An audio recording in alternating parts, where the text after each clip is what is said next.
ne peut pas être considéré comme responsable dans le cas du monothéisme parce qu'il est seul. Il n'y a pas d'autre, etc. Vous voyez? Bon. Donc ça pose ce problème de la responsabilité. Si on l'évoque, si elle fait problème, c'est parce qu'il y a une pluralité humaine. S'il n'y avait pas de pluralité humaine, alors il n'y a plus de responsabilité. Mais ça a une autre conséquence qu'on trouve dans les textes de Lénine et Trotsky, en particulier dans leur morale et la nôtre chez Trotsky, vous voyez, attention, il y a deux types de morale. Il y a ceux qui sont exploiteurs, qui sont des hypocrites, qui sont tout ce qu'on veut, etc., etc. Et puis il y a ceux qui détiennent la vérité. Et ceux qui détiennent la vérité historique, n'est-ce pas, ceux-là incarnent une autre morale, et leur responsabilité n'est pas la pluralité humaine qui existe autour d'eux, c'est la parousie de la société sans classe que le parti-État va réaliser bientôt. Enfin, voilà. Alors, mais on trouve ça également chez les théologiens, on trouve ça chez les nazis. Alors, je ne vais pas confondre Trotsky avec, encore qu'en tant qu'anarche, il y a des choses qui me restent en travers de la gorge du point de vue de Trotsky, mais on ne va pas en discuter. C'est quand même, Kronstadt en particulier, supprimer les goulags, exterminer tous les opposants ukrainiens, tout ça, il le justifie par les fins de l'histoire. Sa responsabilité sur son registre normatif à lui, ou idéal, etc., c'est qu'on ne fait pas d'omelette sans casser des œufs, et les œufs, en conséquence, sont des humains, mais ça ne compte pas. Oui, alors ça nous amène à d'autres sujets qu'on évoquera tout à l'heure, c'est que sur quel registre je me situe pour valoriser la responsabilité, et quelle idée je m'en fais au regard de quoi. Ce qui nous amène à autre chose, la question de l'autorité, c'est pour me sentir responsable, il faut que j'ai un rapport avec ce qui fait autorité pour moi, en termes de sens, en termes de valeur, en termes de projet. Et là, il y a des conflits qu'on évoquera. C'est en somme, c'est justifier sa responsabilité, c'est se justifier. Quand on voit les chefs d'État des pays totalitaires, est-ce qu'ils sont responsables? Parce que nous, on se base d'après nos lois, mais eux ont des lois différentes. Eux se basent sur leurs lois à eux et non pas sur les nôtres. Oui. Et là aussi... Vous nous manquerez. Je suis désolée, je pensais pas venir et j'ai décongelé plein la voiture. Alors ça va être catastrophe. En tout cas, c'était très intéressant. On ne voudrait pas prendre la responsabilité qui déchire. Je prends la responsabilité. On va prendre un bon appétit. Là, je peux les manger tous en arrivant. En tout cas, mille merci. À la rentrée, vous refaites... Mais sur les 10 prochaines années, on a un contrat avec la médiathèque. Donc, très bien. Très bien. Donc je reçois le mail en me disant la date. Ok, pas de souci, on le fait. Merci encore et toutes mes excuses. Bonsoir. Au revoir. Bonsoir. Oui, oui.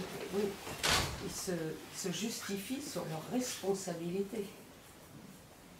Oui. Et les responsabilités à eux ne sont pas les mêmes que les nôtres. Quand vous voyez un responsable d'un pays, je ne veux pas citer lequel, Russie, Dites-le.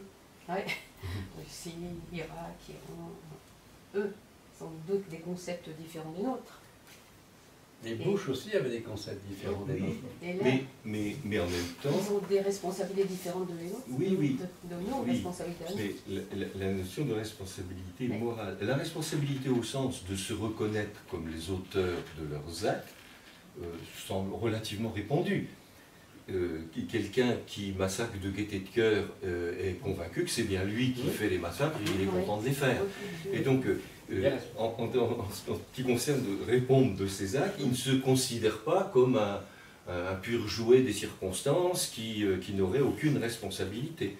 Mais simplement, effectivement, la notion de responsabilité n'indique pas par elle-même responsabilité de quoi, responsabilité de qui, Au nom de quoi? et devant qui, oui, au nom de quoi.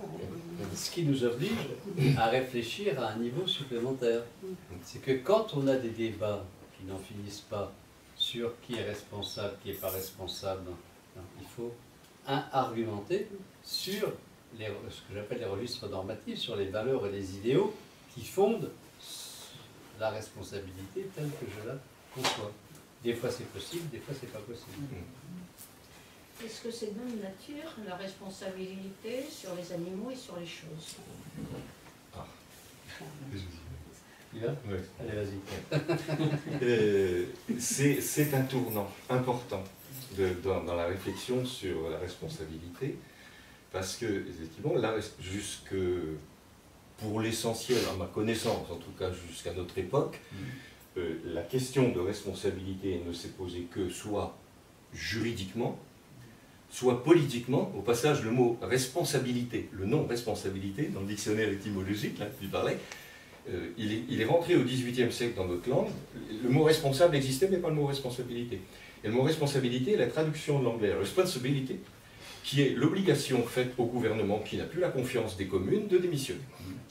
Donc c'est les Anglais, hein. Sens juridique. Comme aujourd'hui. Sens juridique, non, sens politique. Il y a tout le sens moral qu'on a évoqué, hein, auquel on a affaire dans toutes sortes de domaines, qui vient à la fois interférer avec les autres et vivre aussi indépendamment. Et apparaît cette idée, en tout cas dans notre civilisation, apparaît cette idée d'une responsabilité possible vis-à-vis des choses, vis-à-vis des animaux. Enfin, ça apparaît très indirectement dans les premières législations à la fin du XIXe siècle de protection des animaux, mais il ne s'agit pas vraiment de protéger les animaux. On voit bien dans l'argumentaire qui est utilisé qu'il s'agit de protéger les hommes contre leur cruauté. C'est-à-dire que tant qu'on considère qu'il s'agit de choses, il y a les responsabilités définies par la propriété, simplement, par l'usage. Comme le droit français est assez large, c'est le droit d'user et d'abuser.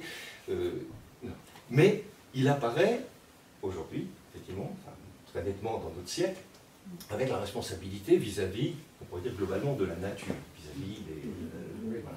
Et c'est tout le fond de la réflexion écologique. Hein.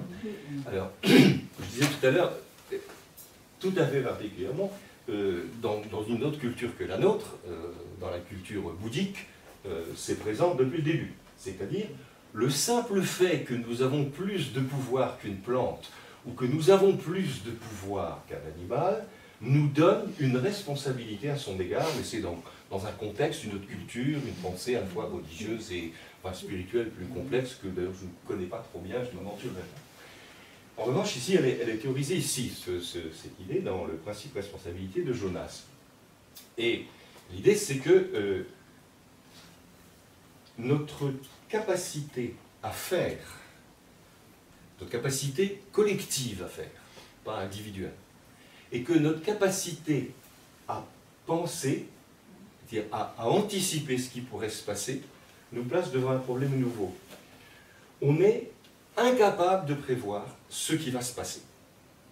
Nous avons une puissance d'agir qui augmente, et nous avons